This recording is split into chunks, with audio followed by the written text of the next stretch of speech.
Welcome to the Core Outdoors podcast. I'm your host, Christian Rawls.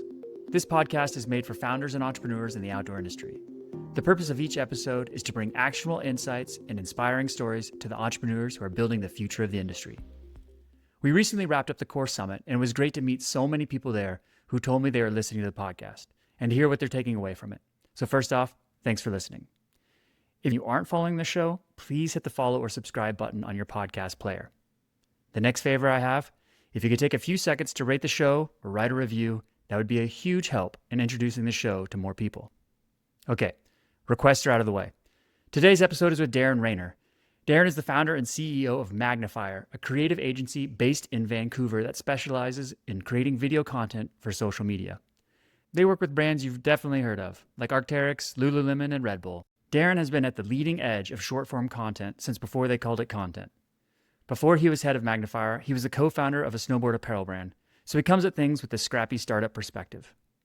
Video is a powerful medium for growing brands, and it can be overwhelming for founders to dip their toes into it.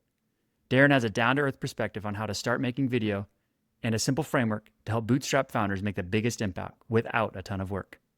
I hope you enjoy this conversation with Darren Rayner. I want to get into all the things high-performing video content that you're known for of Magnafire and with the business you've grown there. But I'm really interested in the fact that you have come from the brand side of things, you know, as a founder of your own brand and making content for yourself. So I'm curious, maybe a good place to jump in is what life was like as the owner of a brand, and like what was the story behind that brand that you had, and then what eventually led you to launch into Magnafire. Sure, yeah. When I was 18 years old in university, I started a clothing brand with two other fellows while we're at the University of Victoria. And we just were kind of making clothing for ourselves for fun. Like we just came up with a word called velours and put it on some hats. And we wore it and we shipped some out to some mountain bikers. And I picked up a video camera about a year before, so we would just go out and we were just this little crew of 6 teenagers essentially, like filming and making shirts. And one year, I should circle back, we started posting content online before it was called content. You know, we're posting videos online before Facebook streamed videos, before YouTube existed. And we found a way to stream video. But the funny thing is, like, the internet was actually too slow for most people, but slowly it caught up and people were actually able to watch through a 30-second edit. And I remember the first time we got an email from someone in Calgary said, "Hey, can I buy a t-shirt?" And we're like, "What do you mean? We don't make shirts for people. Like, we just spray paint Walmart t-shirts with our logo on it." And so we slowly started to we bought 10 shirts and screen printed, and then 20 and 40. And then we started getting emails in Quebec and all over BC and all over Canada and the US. So we just kind of fueled this demand that we didn't know existed in the space. It's funny because that is like the current business model for content creators. It's like build an audience and then bring them a product that you can sell them. And so you're decades ahead of the curve. What year was this that you were doing this? Like, when did this start? 2001. Holy cow. So where are you putting the videos online? Bruce Giovando, who was my business partner at the time, he found a way to stream videos. And it was like, we were kind of blown away because, like I said, you couldn't just put it online on YouTube. So he found some sort of back-end service to stream videos. And even to watch our own edits, we'd have to sit and load it for a while, 5 minutes or something like that. And you're posting to message boards, or where are these living on forums? On our website, website. And then New Schoolers became a thing. And so we kind of post on New Schoolers, and then there was Pink Bike and NSMB at the time, which is still around. And we kind of just it slowly started to light a fire essentially. And we, the 3 or 4 of us just kind of looked at each other one day when we were graduating university, and we're like, should we go for it? Should we do this? And then so we started producing more long form films that were theatrical releases, released in theaters, at film festivals, or at event spaces or bars. And we would tour, And during a tour, we would sell merch. And then we built a team of sales reps across Canada and slowly across the US and Europe. And the films kind of got bigger and the clothing got better. And we just through luck and I guess hard work and right place, right time, we ended up building strong relationships with people that were winning the X Games, like TJ Schiller, Vernon local near where you are, and Josh Bibby and the whole free ski scene in BC and the snowboard scene in BC. And we just started going out and making movies and partying and selling clothing. Did you think of yourself as an apparel brand or I guess content wasn't the word. Were you like filmers first or apparel first? We were like always confused, and I still don't know the answer to that because the two went together. And the reality of the situation, one day we realized like the films are not really going to make the company any revenue, but the clothing might. So we kept maintaining both, and they both just like promote. It was just cross promotion, and the films created this community that we organically built without even understanding what the word community was. And then the clothing was kind of the creative outlet that went with that community. And we involved our athletes and the community around us in all of the decision making for what clothing to make, what song to put in the music, where we're going to shoot, when we're going to shoot, what our catalog is going to look like, the models that are in our catalog, where we're like, everything was kind of like this like group decision, which actually was very strategic without knowing it. But the reason I think it was a group decision is because we were like 23 years old. We didn't really know what we were doing. So we just asked our friends and our athletes, like, what should we do? And that kind of became like, it was almost like an athlete driven business in many ways. So that's so cool. That's like a blueprint that would work really well today for a brand. And you were way ahead of the curve. Maybe I should back up a little bit. It's not necessarily common back then. It's hard for people to remember or realize is that not everybody had a 4K video camera in their pocket back then. Mm-hmm. How did you end up with a camera in your hand, and literally what was that camera? I mean, I was so lucky because the boom of the digital boom happened right at the time when I picked up a camera. So 5 years earlier, and I wouldn't have been able to afford the 16 millimeter film. And I just started right on the cusp. 22 years ago on Grouse Mountain, I broke my back. We were snowboarding. It was a Bluebird day, and we were just having this big session on this huge hip, and I made some micro adjustments from the previous jumps, and I ended up like soaring 35 feet and landing flat on my back and breaking my back. And during the very long and painful recovery, I tried to like figure out what I was going to do. Snowboarding was my passion. So I was trying to like reinvent myself off the slopes. And what ended up happening is I went up the mountain after the doctors cleared me, but I couldn't really do much except for really just like get myself down the mountain. And so what I did is I picked up a friend's dad's video camera. And this is the very beginning of the digital era. Well, it was still on tape, I should say. It was still on tape, but we were able to edit digitally. And so we were filming what are they called? Mini DV tapes. Yeah. Early 2000s, late 90s, I think. And I just became hooked. I became hooked with the whole process of shooting and editing. And it was because the barrier to entry was significantly lower than previous years that I was able to just kind of afford to do this like hobby essentially. I'm sure that's a thread that we're going to pick up on in a little bit as we get more into video content conversations. I'm curious where Velours ended up going. And then, so it's you and some buddies making content, making apparel. It's growing. Yeah. Where did it go? What happened?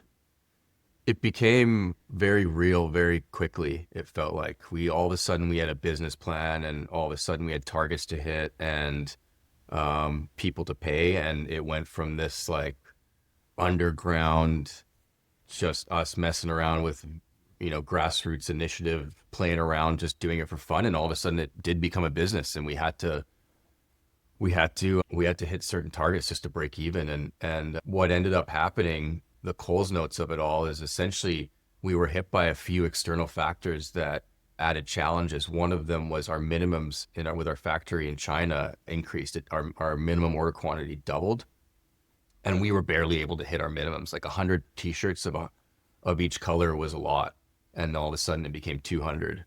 And so that hit us. At the same time, we had like a very aggressive expansion through the US and in parts of Europe, in Denmark, Norway, UK, France, and Spain, as well as Australia. And that was the year that we expanded was the year that Europe kind of essentially went bankrupt, if you remember, I think 2009, if I'm not mistaken. So we invested in samples to ship to Europe, and all of our distributors either didn't pay or just were like, oh, we don't need it anymore. We're struggling, right? So as we did these like initiatives, the external factors of the universe essentially like pushed us down, and we weren't built on a solid foundation. We were always like vulnerable. We didn't have any investors. We didn't have venture capital money. We just had our own pockets that we just slowly reinvested and brought this business up to a bit over $500,000 a year.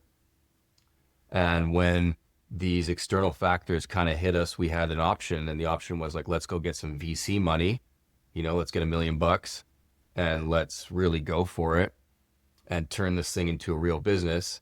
Or like, should we just understand that the reason we started this business was for fun, and we never really asked for it to get to this level, and we just kept kind of stoking the fire that the community was looking for and that we had built?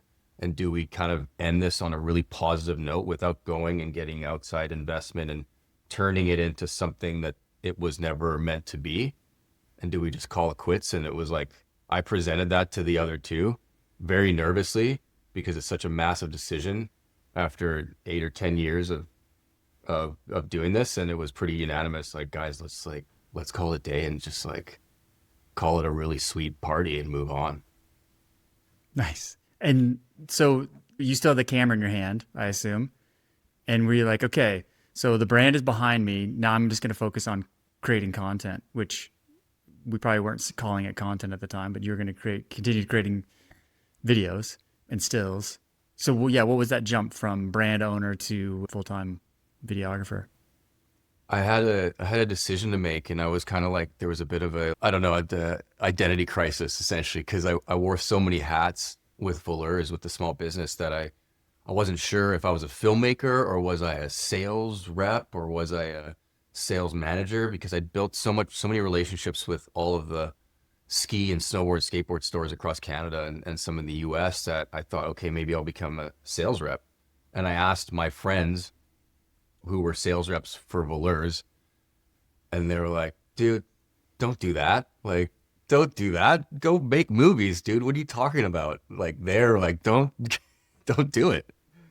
And so they decided for me essentially, and I kind of followed my hobby again, because I just wasn't sure, like, can I even make a living doing this thing that's just been a hobby for 10 years? So I just slowly kept my finger on the record button, kept shooting. The phone kept ringing. And I think a pivotal moment for me was when Red Bull Canada called, kind of like a dream client for me. And they asked me to shoot something really small. And then they asked me to shoot something a little bit bigger. And then we kind of built a relationship with this one brand, and then another brand came, and fast forward, another 10 years, I guess, to where we are. And now we've got an internal team here in East Vancouver, and an amazing team of freelancers that we work with all the time. And we've built something that's pretty solid and sustainable. So Magnafire, that's your company, and it's grown out of that kind of, let's call it early freelance days of Red Bull. Mm-hmm. As you've built it and as it's grown, that's good timing, right? You're like riding the wave of social media at the same time, and all this amazing content that's being created. How are things changed? I mean, this is a huge question, but like, how have things changed? How's the landscape changed for Magnafire over the course of a decade, and working with brands like Red Bull and Arc'teryx and all these other different great brands you've been able to work with? Yeah, you know what? When I did start with Magnafire, I started freelance. This is like early stages of social media and when I say social media, early stages of where you were able to stream video on your phone, where the internet speeds, Wi-Fi speeds were fast enough. And Instagram had just launched video. It was a photo app before that. And I started to notice everything that we created that was short form started to outperform the long form, which wasn't traditional. Like normally it was the longer movies, 10 minutes, 30 minutes, an hour, always outperformed the 30-second pieces. I started to notice something was changing. And so I kind of doubled down. And a lot of this was knowledge I learned from Red Bull. And so I started I doubled down on like essentially producing short form content for social media. Again, 10 years ago when that was like a word that a sentence that no one would have really heard. And we haven't looked back since then. So we essentially have like laser focused on creating content that's for digital and specifically for social media platforms. So do you pigeonhole? I mean, I guess not pigeonhole, but like, are you a short form specialist? Is that your thing? Yeah, absolutely. And we're still often producing 10-minute, 20, sometimes 30-minute documentaries. Sometimes it's serialized for YouTube. So I would still consider that short form, but a lot of what we do is 15 to 60 seconds. The interesting thing is like our backgrounds, most of the team here at Magnafire, our backgrounds in long form, our backgrounds making an hour and a half like films and hour-long films. So whenever we go that route, we're very capable.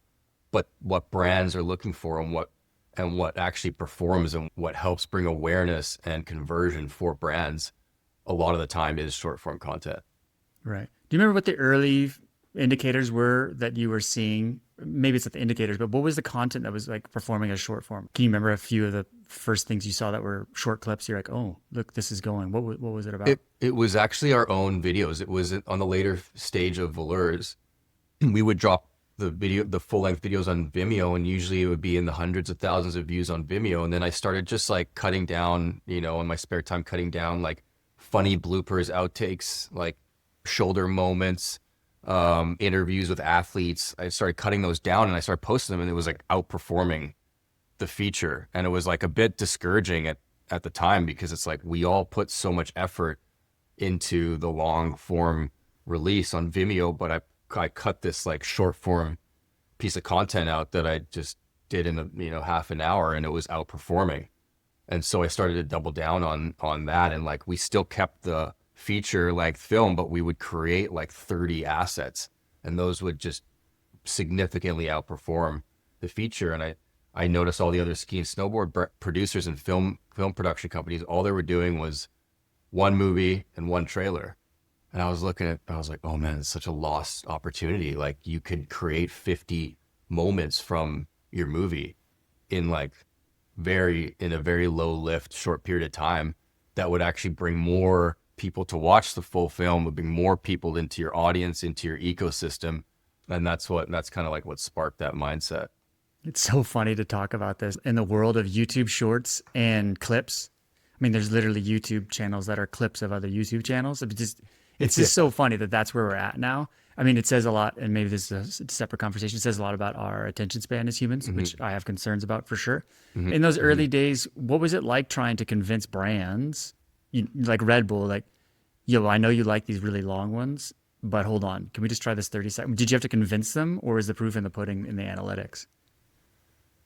I mean, that's a good question. Like, I don't think I did too much convincing. I think as I was transitioning my business, the clients were, and our partners were also starting to create this mindset of like, let's look into TikTok and let's look into Instagram more. And so it kind of like happened in sync, but still to this day, sometimes I'm trying to still convince some businesses to focus on short form organic content.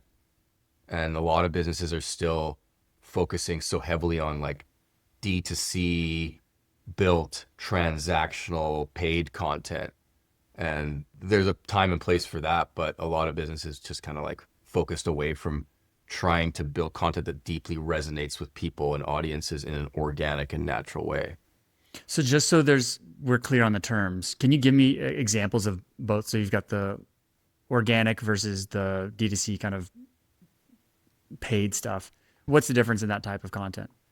Yeah, sure. I mean, it's kind of like comparing apples to oranges, but the way I look at it is like brands are going to have a certain budget and they're going to want to spend on building the brand in a more long-term way, or they're going to want to try to make a quick dollar tomorrow. And so building a brand and creating branded content is going to have like a lasting impression on the long term. It's going to build long-term loyal fans and audiences. And making a quick buck is going to make you a quick buck tomorrow, but it might not build a long-term audience.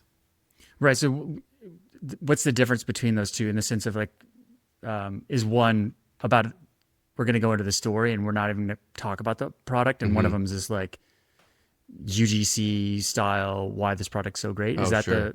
that's the Yeah, good distinguishing question. differences? One to make like a very stark difference, one would be a very entertaining piece of content featuring an athlete that doesn't really shove any like product in your face, but is from a brand. And then on the other side, the transactional content would be Black Friday sales. Okay. Yeah, buy one get one free, buy now. There's a call to action. It's like your entire focus is to make $1, but it actually can tarnish the brand. Yeah, that's interesting. And it seems like more and more the two stand out distinctly from each other. I don't think of myself as like a high class consumer, but I definitely, when I see those things, it's like you get fed an ad and it's just like screams lack of authenticity when this is sell. Is there do you think there's a place for both? I mean, obviously there's a place for both because both of them are working, but if you're advising a brand who's building early on and they're using video content as the backbone of their marketing, would you say stick with the organic and just live that organic storytelling content, or do that and sprinkle in the transactional type of promotional stuff too? I'd say budget 70% on top of funnel, mid funnel, brand awareness content that essentially builds long-term loyal fans, and throw 30% of your budget into trying to convert those audiences. Now, when you're looking to convert those audiences, make sure you do it with taste and make sure you do it with the brand in mind. We're so smart as an audience and as customers. We know when we're being advertised to. We know when we're being targeted. We need to just keep that in mind whenever you're creating content. Is try to lead with entertainment first or inspiration first, and then potentially spin your sale, but do it in a light way because people just don't want to be targeted anymore. Is there an example of kind of that transactional promotional video content that you've seen that you like, that works, that you could point out, people could say, oh yeah, I see what you're saying? I mean, I'm putting you on the spot here, but do you have any of those? I mean,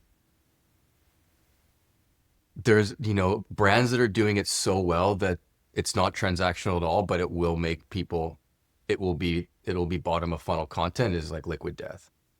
Like Liquid Death stuff is so entertaining. And sometimes they show the product and they're like, buy now, but it's done in such an off the wall, entertaining way that you actually want to go buy the product because you don't feel like you're being advertised to. You're being entertained. You're being like deeply entertained.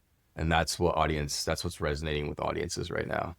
Okay. Yeah, that's good. I appreciate that. It's funny, on the opposite end of the spectrum, the brand Satisfy, the running brand, apparel brand, they've made two of these films that I think it's called, I think I saw you on my run today.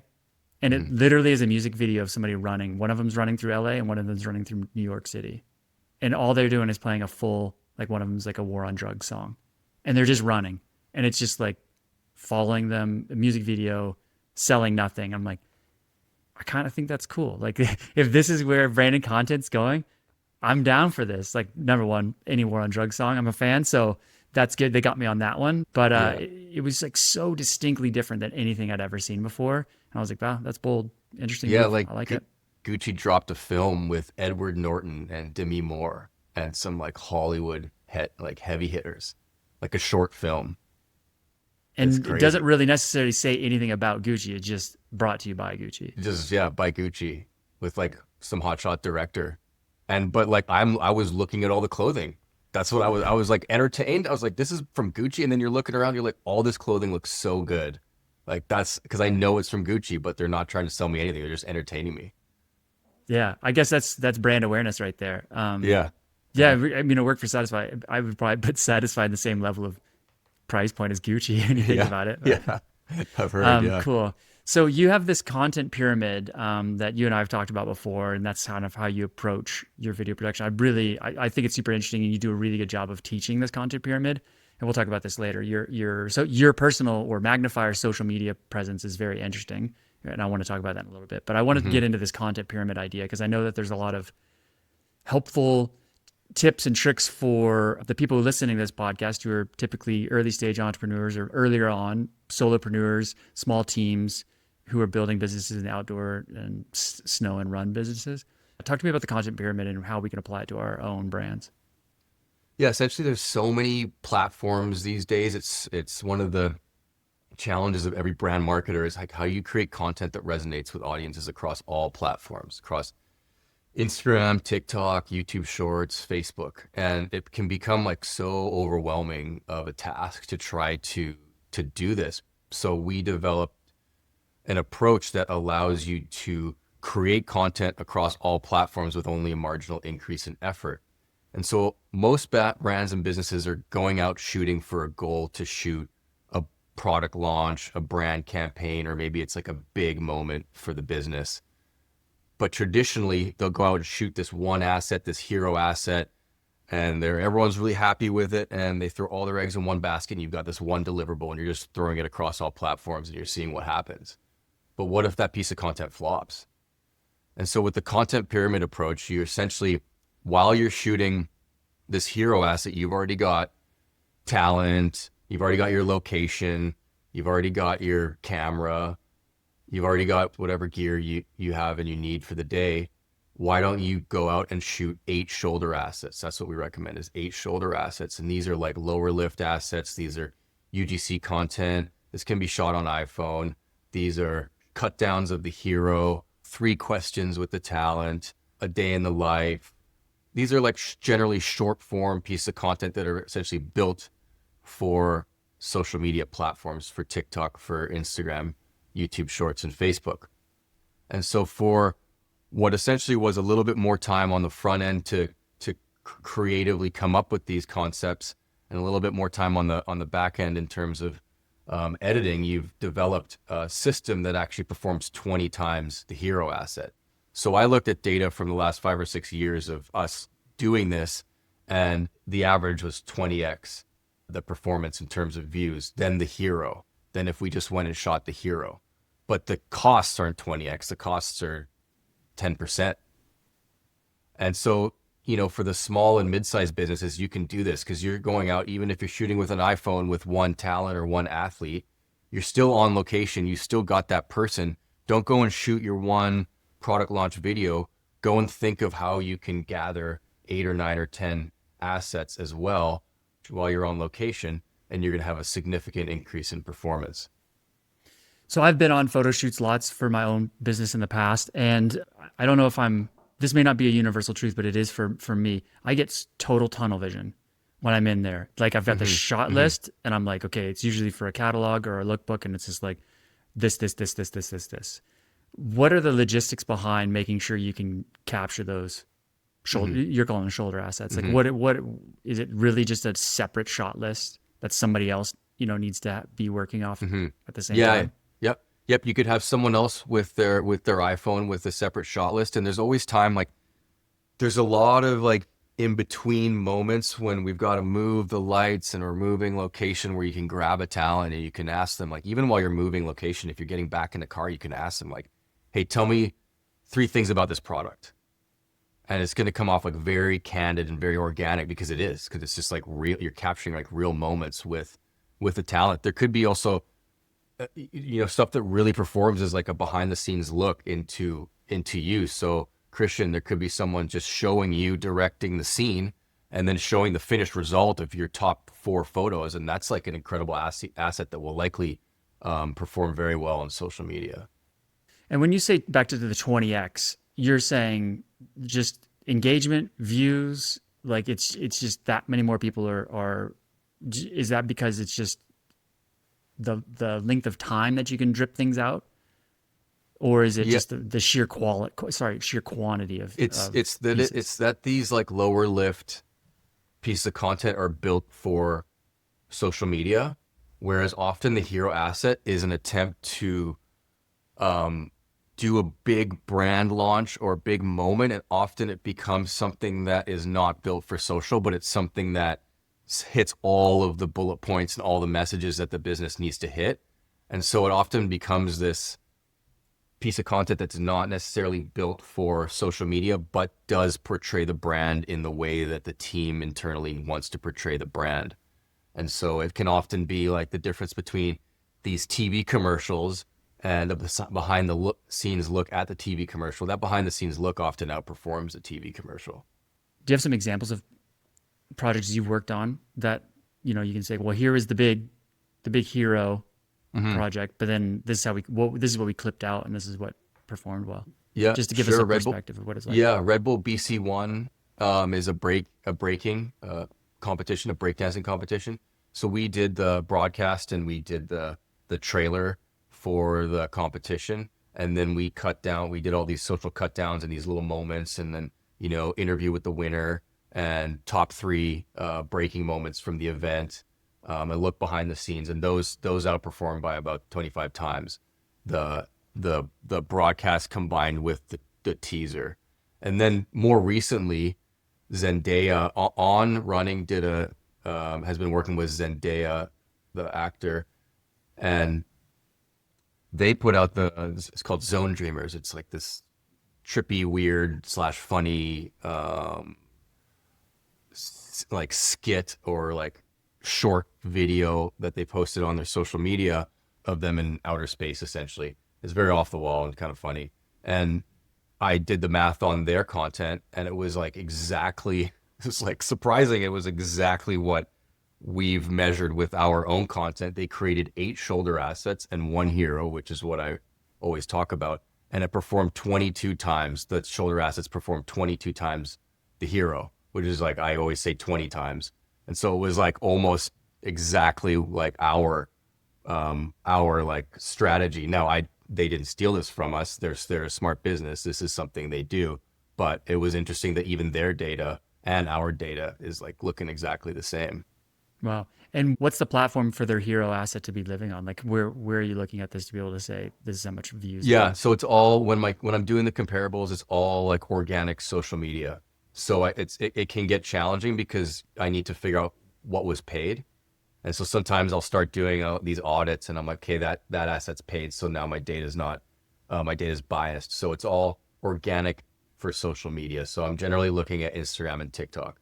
YouTube Shorts is something I can look at, but Instagram and TikTok are giving me a lot better data because even big brands are not leveraging YouTube Shorts right now, and they're only posting like a few things here and there. Super interesting. So you, like I mentioned a second ago, is that you are doing this for yourself.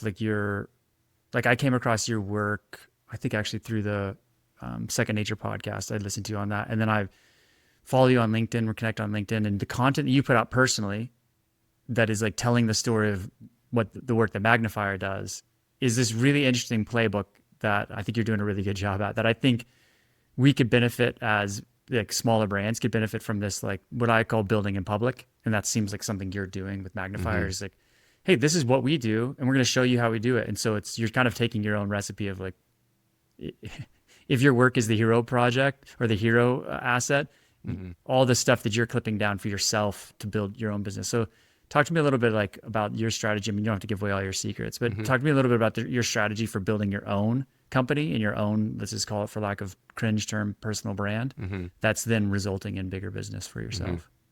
Yeah, so LinkedIn is such a hugely untapped resource, and we're business to business, right? So for us, we're on Instagram, we're on TikTok in terms of like Magnafire's handles, we're on YouTube Shorts, we're on everything. But LinkedIn is such a great platform for us because we're business to business. So essentially, I realized about a year ago that people want to buy from people. They don't want to buy from a faceless company. They want to buy from people. And so what better way to kind of like build myself up and Magnafire up than LinkedIn. And so essentially what I'm doing on LinkedIn is I'm using it as an opportunity to educate other small and mid-sized and even large businesses as to how, the things that I'm talking to you about today is like essentially what I talk about on LinkedIn on, five days a week. And people get to learn from my expertise, hopefully. And in turn, that brings more awareness to Magnafire. And in turn, that brings, the people that feel that we're the right fit for them as a partner, they'll reach out, and it's worked really well for us to help grow our business.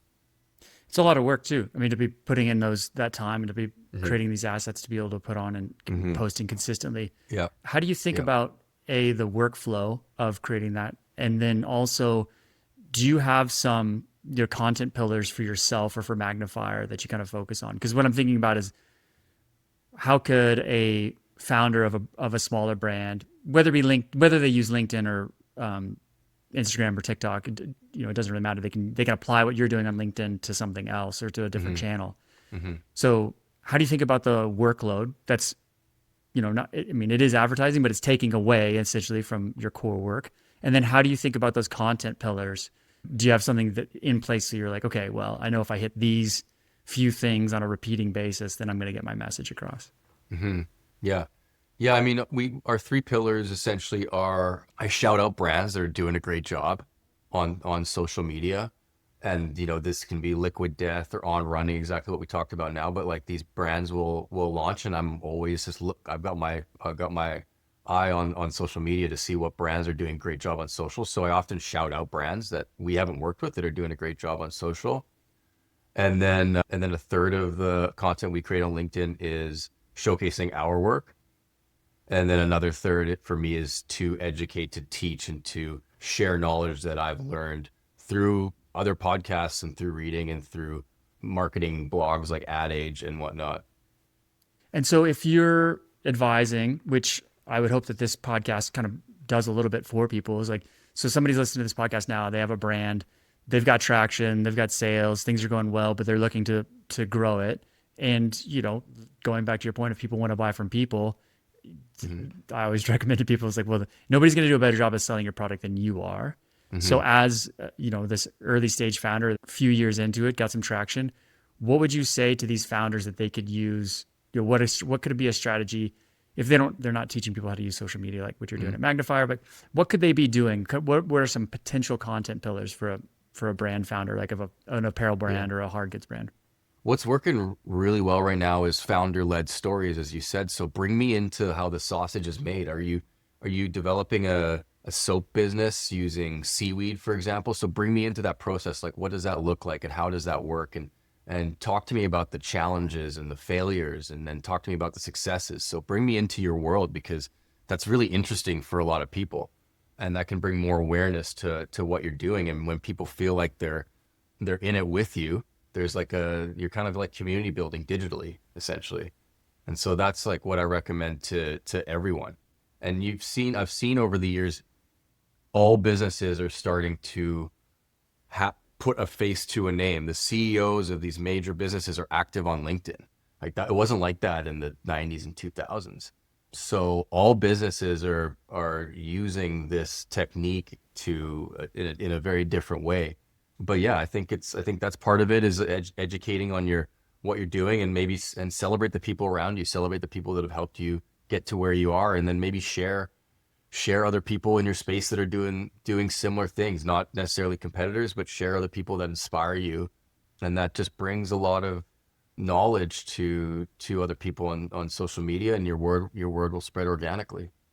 Yeah. And I think the behind the scenes stuff of just the type of talk, how you're producing stuff, what your factory looks like, photo shoots, just all the day in the life stuff is like huge for people to get to resonate with them.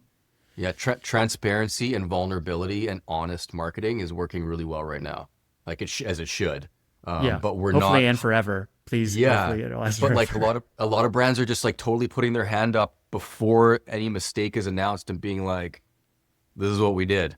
Like they didn't have to do that. No one knew about whatever it was they were doing. But it's almost like I've seen some brands use it as a tactic to be like, "Okay, no one found anything out. They just put their hand up and I think it's great. Like, I think it's important to be totally vulnerable because the human condition is what resonates with people. Everyone can understand being scared or fear or stress or vulnerability. Not everyone can understand creating content on TikTok. When I look at the data on my LinkedIn, the posts that are performing the highest is like last year I admitted to the world like I'm like going through burnout and I'm like struggling and like this business, owning a business is so damn hard. And I just like brain dumped and just pressed post. That's the one that like resonates more than anything else. And it's like, oh yeah, right. Humans are human and we care about other humans. And so being vulnerable is something that I encourage everyone to do. Yeah, I agree 100%. I think it's challenging sometimes as the brand founder. There's two challenges that I see come up. Number one, we have this I think it's a misconception that if we are too truthful, people will turn people away, right? Like if we're too honest about the struggles, that it will appear that we're not a brand worth putting dollars behind. There's that idea. And then the second one is that it can be really intimidating to put yourself in front of the camera. I think the first one is just like a mindset. You just got to flip a switch and you just got to say, that's not true, I'm going to go for it. The second one, however, I think is a bit more challenging. And that is kind of, scaling up cringe mountain to put yourself in front of the camera. What advice do you have for people to kind of get over that for themselves?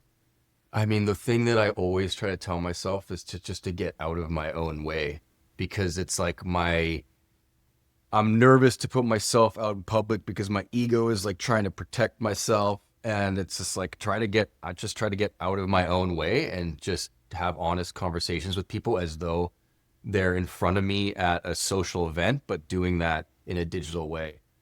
Constantly I'm like, oh, I don't want to say this on camera. And at the end of the day, no one even noticed or cared, or it's people are scrolling, they're inspired by you, and then they're moving on to the next thing. It doesn't have to feel like this huge thing and huge scary beast, essentially. That's good. So let's say you have 3 hours to teach a workshop to founders let's just niche it down a little bit. So they're founders in the outdoor space, ski, run, snow, whatever. And you have 3 hours to teach them essentially what we're talking about, like how to put yourself out there as a founder, how to create content that's interesting, how to do this. What are the things that you would cover in those 3 hours? Like if you only got 3 hours, like what are the top hits that you'd be like, okay, we're going to start here and we're going to go through these things. And if you leave with this, you're set on a good path. I'd say 1, get out of your own way. Number 2, just start posting, start creating content.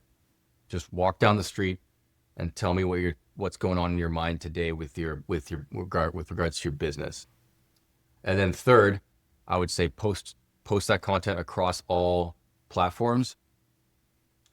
And then 4th, I would talk about the learning and iteration phase. So look at what's working. Like you got to use social media as a testing ground. So start creating content, post it, and then look at what's working and what's not, and then double down on what's working and look at what's working in certain platforms and start doubling down on that. And just make sure you just stay true to who you are and just be yourself. There's a book that I've been really obsessed with lately called Tiny Experiments. And it's this idea of like, you're just going to set a short amount of time and you're going to try this one thing. It's like literally, I will do this for X number of days and then see what happens. And then I'm not committed to it. This isn't the new me, any of that stuff. It's I'm going to try it. I think that applies really well to this 4th step of test and iterate. It's hard to think, well, if I do this, then is this the new brand version? If I do this, is it on brand? I think sometimes like we think way too much about kind of what you were saying a second ago. We think too much about what people are thinking about us. Like they're actually not thinking.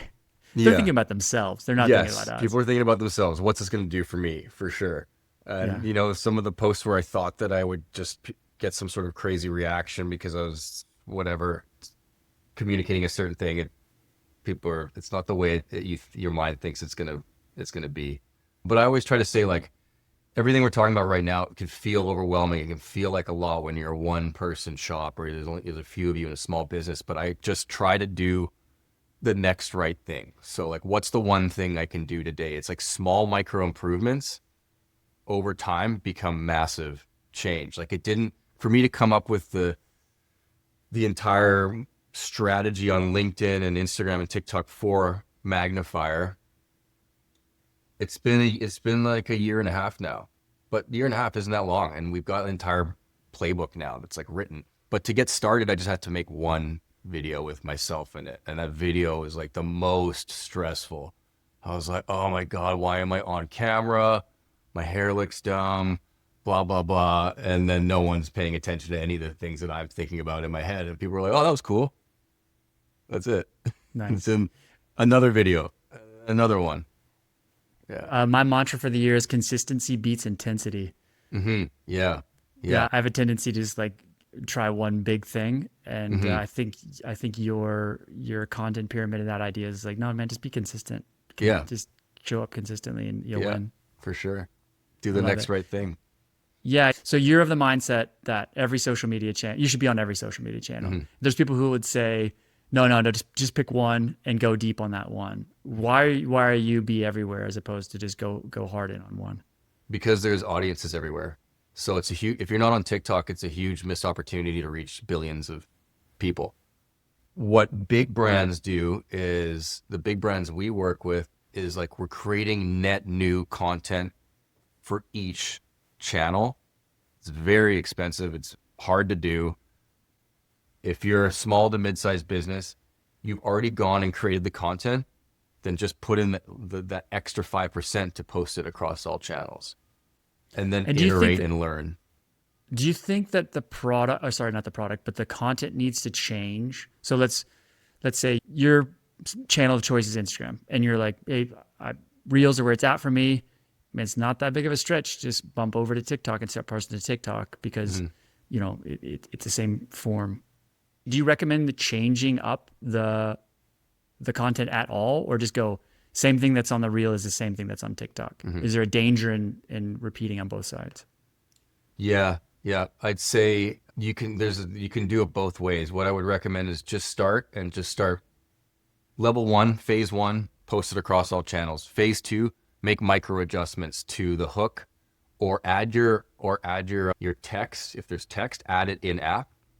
That's very helpful. So add your text in app on Instagram, and then add your text in app on TikTok. Add your music natively. You could, if you got a bit more time, you can change the music. You could change the order of some clips. For TikTok, you want to be a bit more unexpected, a bit more weird. For Instagram, you want to be a bit more polished. But essentially, just to reiterate, phase 1, just post everything across all platforms. Phase 2, micro changes.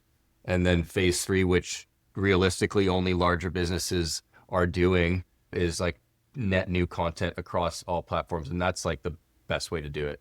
But we don't do that. We do that for our clients at Magnafire, but for ourselves, we don't really do that. We do it a little bit, but for the most part, everything's kind of going everywhere. I'm glad you brought up hook, because that's a big thing. And you'll notice, I mean, that's, it's thumbnails and hooks for a lot of people in the YouTube world. And it makes sense. Hooks are 100 years old, right? It's advertising, right? It's like, what is that first line? So from your perspective, what goes into a good video hook? Yeah, there's a bunch of different types of hooks. There's there's audible hooks and there's visual hooks. Visual hooks, it can be fast moving, dynamic cuts right off the bat. It can be the actual payoff at the beginning. It can be a host on camera saying, here's 3 things you didn't know about. Like, that one works a lot. I would say to all founders, like, start with, here's 3 things you didn't know about my business, because people want to stay to find out the third thing, the payoff. It can be a movement. It can be how, if you're hosting the content, it can be how you enter the frame. You can like jump into the frame. So it can be like the movement within the frame. And then in terms of audible, it can be like a crisp sound that opens the video. And so there's a lot of different ways to hook, but just what we try to do here is like put your best foot forward in terms of put your best moment of the content right at the beginning. Okay. That's good. Appreciate that. Hooks are an art. Like, there's, especially in the written word, man, there's swipe files galore about how to write a good hook. So, right. And it's funny because I see them, God, the hooks on video now are so interesting. Like, it's crazy how it feels like organic content, then all of a sudden you're like, damn, they just that was an ad. I Yeah. can't believe I can't believe I just got sucked in on an ad. That was amazing. I just saw one just the other day. It was like somebody is like, look what happened when I was taking look what I found when I was taking this selfie. And he's like zooming in, and it looks like there's a person on a roof.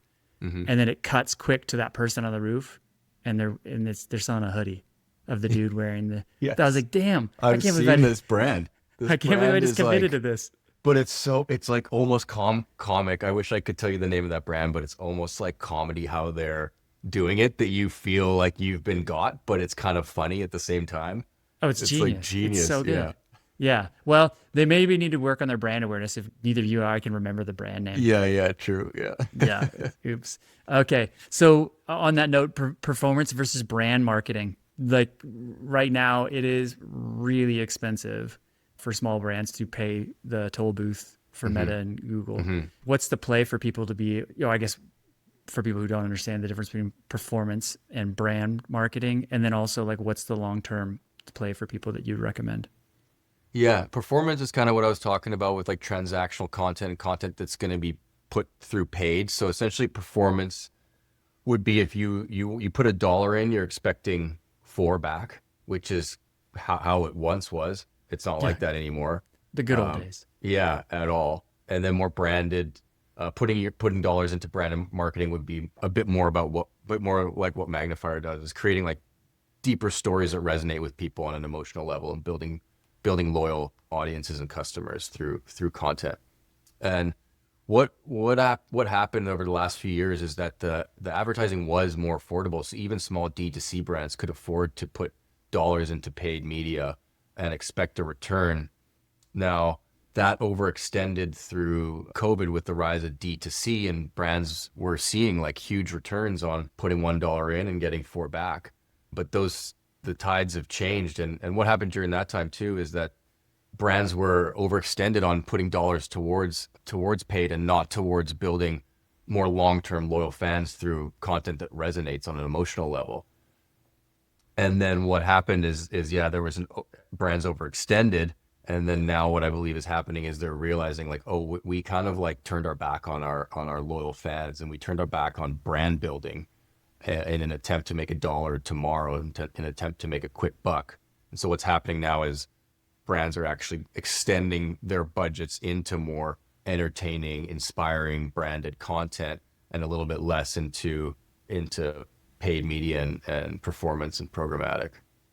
So that goes back to your kind of 70-30 is like you recommend paying, let's go 70% of budget onto brand building, brand awareness content, and 30 on the performance. Yep, for sure. And it's like, even these days, the funnel is not as straight as it once was. It's kind of like a loop. You can bring people you can build loyal fans who haven't converted yet. Normally loyalty comes after conversion, but now with the rise of TikTok, you can actually build loyal fans who haven't bought anything from you yet. And so it's all kind of like a woven system now. But the goal is to, in my opinion, build the brand, build loyal customers, and then the transactions will come.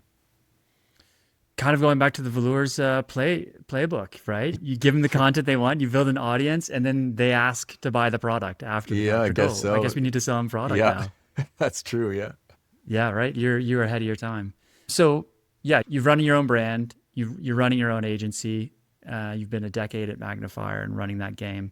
You mentioned a second ago that you talked about experiencing some burnout.